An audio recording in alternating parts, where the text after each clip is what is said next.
Static guys at Conjur, the first thing that you do when you set the server up is you create an account.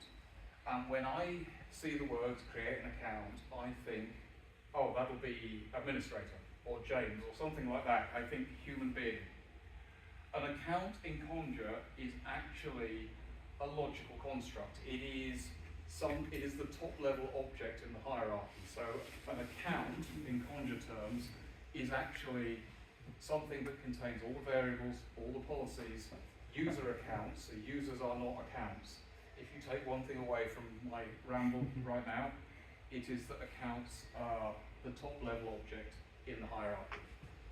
So I went in there first time around, set that with my name. It worked perfectly, but it was a bit odd as I started to understand how it worked, having the top level object called James, because I was like, okay, I didn't understand how that worked first time around. Little things you learn as you go along.